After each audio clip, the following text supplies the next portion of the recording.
जयेश मंगलम सिंह ने कहा टमाटर 200 के पार, डीजल 100 के पार, फिर भी भाजपा के 9 साल बेमिसाल और देश बेहाल।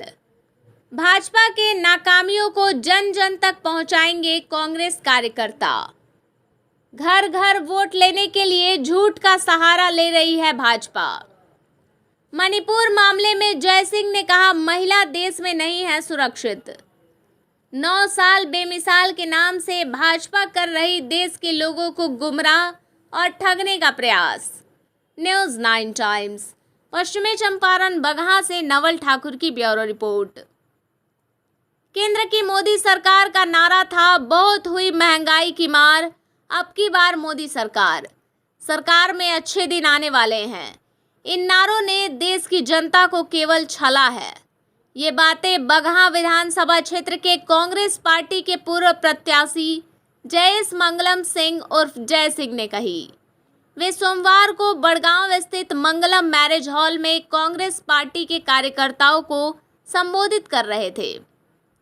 उन्होंने कहा कि केंद्र सरकार ने देश की जनता से 2 करोड़ रोजगार, सस्ता गैस सिलेंडर, काला धन वापसी, खाते में 15 लाख, 100 स्मार्ट सिटी, भ्रष्टाचार खत्म, बुलेट ट्रेन, डीजल पेट्रोल, किसानों को दुगना आय का वादा किया था, परंतु 9 साल में कुछ नहीं हुआ।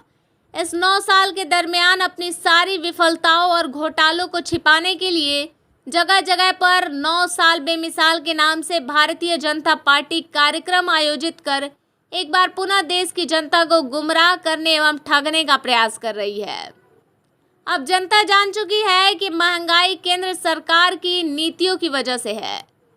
कार्यक्रम में कांग्रेस पार्टी के संगठनात्मक ढांचे की मजबूती और संगठन को सशक्त बनाने के लिए उन्होंने कार्यकर्ताओं से अपील की तथा केंद्र सरकार की गलत नीतियों को जन जन तक पहुंचाने का आह्वान किया। कांग्रेस के बगहा नगर अध्यक्ष तुफैल अहमद और प्रखंड अध्यक्ष बगहा 1 दिनेश यादव, व्यवसायी प्रकोष्ठ के जिला अध्यक्ष हेमराज प्रसाद ने कहा कि प्रधानमंत्री नरेंद्र मोदी के नेतृत्व में एनडीए की सरकार ने 9 वर्षों में देश और जनता को छला है। केंद्र सरकार ने देश से अच्छे दिन का वादा किया था। पिछले 9 वर्षों में जनता की थाली केवल महंगाई की आग में झुलस रही है। कार्यक्रम को महागठबंधन नेता माजिस्टर यादव, जितेंद्र कुशवाहा सहित कई लोगों ने संबोधित किया। इस अवसर पर मुखिया नंदलाल प्रसाद शाह, कांग्रेस पार्टी के कार्यकर्ता लालबाबू यादव, श्याम सुंदर यादव, दिवाकर मिश्रा, बिहारी मियां, नंदलाल यादव, जयप्रकाश यादव समेत सैकड़ों की संख्या में महिला और पुरुष कार्यकर्ता मौजूद रहे। News 9 times. आज का कार्यक्रम के बारे में हमको यही बताना है कि हम लोग को जो कार्यक्रम हुआ है इसमें भाजपा भगाओ देश बचाओ, इस तरह जो हम लोग अपना कार्यक्रम का बैठक किए हैं और अपना संगठन मजबूत करने के लिए गांव-गांव से लोगों को अपना संदेश दे रहे हैं ताकि हम लोग कैसे इस देश से बचेंगे, मोदी सरकार से कैसे बचेंगे, उनकी विफलता को लेकर हम लोग उजागर कर रहे हैं। क्या विफलताएं हैं बताइए? उनकी विफलता बहुत सारी विफलता है। जो आज पेट्रोल कितना महंगा है, डीजल कितना महंगा है, किसान मर रहा है इस महंगाई से, सीमा चरण पर महंगाई है। हमारे मोदी सरकार में 1200 की गैस जो मिल रही है, उन्होंने फ्री का कह कर और 1200 ले रहे हैं वो अपना रेटू। तो इस सब कारण को लेकर हम लोग बैठक कर रहे हैं। कितने लोग आज बैठक में शामिल? लमसम हजारों की संख्या में हम लोग बैठक किए हैं जो हमारे अध्यक्षता में हुई है बैठक। क्या नाम है आपका? दिनेश यादव, कांग्रेस प्रखंड अध्यक्ष। आज कांग्रेस पार्टी का ये कार्यक्रम आयोजित किया गया था जिसमें पार्टी को मजबूत करने के लिए, पार्टी के विचारधारा को लोग तक पहुंचाने के लिए और पार्टी में नए लोग का सदस्य ग्रहण आज हुआ है। देश का जो हाल है, आज देश जिस महंगाई से जूझ रहा है उसको लेकर कार्यकर्ताओं का प्रशिक्षण हुआ है। हम लोगों ने बोला है कि जिस तरह ये आप सुन रहे होंगे 9 साल बेमिसाल, 9 साल बेमिसाल, इस 9 साल बेमिसाल में हम लोग पूछना चाहते हैं देश की जनता से कि इस 9 साल में ऐसा क्या काम हुआ आज युवा बेरोजगार है, किसान का संरक्षण करने वाला कोई नहीं है। महंगाई दिन के दिन बढ़ रही है।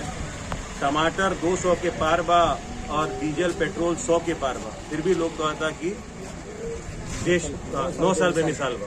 तो ये सब मुद्दा हम सबको जानने की जरूरत है और जमीनी स्तर पर वार्ड तक हम लोग जनता को ये बताएंगे कि आने वाला जो लोकसभा चुनाव है उस चुनाव में हम लोग को जनता को सच्चाई से रूबरू करना है। आज जो अच्छे दिन के वादे किए गए थे वो अच्छे दिन तो हम लोगों ने नहीं देखे, लेकिन देश के इतिहास में इससे बुरा दिन भारत और बिहार की जनता ने नहीं देखा। इसलिए कांग्रेस पार्टी जमीनी स्तर पर जाएगी, जमीनी स्तर पर जनता को जो ये गुमराह कर रहे हैं उनका आंख खोलने का काम करेंगे हम लोग। इसलिए इस बैठक को बुलाया गया है और बैठक में महागठबंधन के साथी लोग भी प्रस्तुत रहे, जो बहुत अच्छी बात रही। और इस कार्यक्रम को हम लोग बगहा विधानसभा के एक डोर टू डोर कैंपेन में हम लोग लेकर जाएंगे। 2024 की जो तैयारियां कांग्रेस पार्टी के द्वारा की जा रही है, 26 पार्टियों का जो अलायंस बना हुआ है उसका नाम इंडिया रखा गया है, इस पर सब बताया। इससे अच्छा बात और क्या हो सकता है। अगर अलायंस का नाम इंडिया है ये तो देश का गर्व करने की बात है। और देश में आप समझ जाइए ये जो गठबंधन हुआ है ये विचारधारों का गठबंधन हुआ है। आज जिस तरह देश के संविधान के साथ, देश की संस्कृति के साथ और देश को जिस तरह से बेचने का काम किया जा रहा है उसको लेकर एक गठबंधन मजबूती से बनाया गया है। राहुल गांधी जी के नेतृत्व में जिस तरह से आपने देखा होगा कर्नाटका में भी जो रिजल्ट आया, जिस तरह हमारे माननीय प्रधानमंत्री 15 सभा किए और उन लोगों को नहीं विश्वास था कि इस तरह का मैंडेट जनता वहां पर देगी, तो कहीं ना कहीं जनता समझ गई है कि जुमलेबाजी से काम नहीं चलेगा। जो धरातल पे काम करेगा उसी को जनता स्वीकार करेगी। और ये जो आने वाला चुनाव है उस चुनाव को लेकर इंडिया के नाम से जो गठबंधन हुआ है ये देश के बदलाव में एक नई दिशा तय करेगा। वोट फॉर इंडिया, जीतेगा इंडिया, वोट फॉर इंडिया मुहिम चलेगी। आने वाले दिनों में हम डोर टू डोर जाएंगे, कांग्रेस पार्टी से लोगों को जोड़ेंगे। साथ ही 9 साल में जो भाजपा ने देश का गर्व किया है उसके बारे में लोगों को बताएंगे। आखिर भाजपा जब जाती है गाँव में तो वो अपने विकास के नाम पर वोट क्यों नहीं मांगती? वो क्यों नहीं कहती उसने रेल बेच दिया वोट दीजिए? वो क्यों नहीं कहती कि एयरपोर्ट बेच दिया वोट दीजिए? वो क्यों नहीं कहती कि हमने बंदरगाह बेच दिया वोट दीजिए? उसको कहना चाहिए ना, उसको कहना चाहिए कि हमने सिलेंडर बोला था सस्ता करने के लिए और हमने महंगा कर दिया, हमको वोट दीजिए। 5 किलो चावल खिलाए, 900 रुपया आपने सिलेंडर का भाव बढ़ा दिया। अभी वंदे भारत ट्रेन चल रही है, आप जाकर देखिए 16 बोगी के जगह पे 8 बोगी चल रहा है और उसमें 25 से 35% ही सीटें फुल हो रही हैं। महंगाई के वजह से उसमें लोग टिकट नहीं ले रहे हैं। आज पैसेंजर ट्रेन चलता था पटना जाने के लिए 29 रुपए लगता था सोनपुर तक, आज अब पटना जाना है तो सिर्फ एक्सप्रेस का टिकट लगता है और 100% हम लोग दे रहे हैं। महिला सुरक्षा के नाम पे बेटी बचाओ और बेटी पढ़ाओ, उसका क्या रिजल्ट आया जी?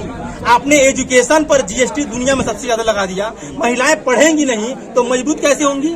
मणिपुर की घटना बताइए। मणिपुर की बात करते हैं अगर सरकार है वहाँ पहले जब मोदी जी अपोजिशन में थे तो कहते थे, मनमोहन जी सेंटर में थे और मणिपुर में कांग्रेस सरकार थी और कहते थे कि दोनों जगह कांग्रेस की सरकार है, इसके बावजूद वहाँ महिलाएं सुरक्षित नहीं है और दंगे हो रहे हैं। आज मैं पूछना चाहता हूँ नरेंद्र मोदी जी से कि आप जो देश भ्रमण कर रहे हैं और विदेशों में जा रहे हैं और डंगा पीट रहे हैं, लेकिन आपके ही देश में महिलाओं को नंगे करके भगाया जा रहा है, उनको दौड़ाया जा रहा है और आप एक शब्द बोलते नहीं है। और जब मुंह कब खोलते हैं? जब सुप्रीम कोर्ट संज्ञान लेती है, सुप्रीम कोर्ट डंडा करती है उनके स्टेट गवर्नमेंट को और सेंट्रल गवर्नमेंट को, तब आप मुंह खोल के बोलते हैं। आप देख लीजिए दिल्ली में वही हाल हुआ। देश का ये हालात है या नरेंद्र मोदी भगाओ और देश बचाओ की स्थिति पर देश चल रहा है, इसलिए कि महिलाएं सुरक्षित नहीं है, यहाँ शिक्षा व्यवस्था खराब है। इतना ही नहीं, ये नरेंद्र मोदी की सरकार जो है आज जो है महंगाई इतना चरम सीमा पर कर दिया है कि जो गैस का जो सिलेंडर है सभी लोग छोड़ दिया गैस यूज करना। इतना ही नहीं, शिक्षा का प्राइवेटाइजेशन कर रहा है, प्राइवेट शिक्षा के इन मुद्दों को लेकर 2024 का बेड़ा पार हो जाएगा। अब बेड़ा पार हो जाएगा, इसलिए बेड़ा पार होगा कि ईडी और ये सत्ता के बल पर ये मनुस्मृति की तरफ देश को ले जाना चाह रहे हैं। भगवान के नाम पर ये जो जमीन जो है ये वोट लेना चाह रहे हैं। अब जनता समझ गई है कि जनता समझ गई है जो बुनियादी व्यवस्था है, शिक्षा है, स्वास्थ्य है और आपको अधिक महंगाई है, इस सारे व्यवस्थाओं को समझ करके लोग इसके विरुद्ध में खड़े हैं। 2024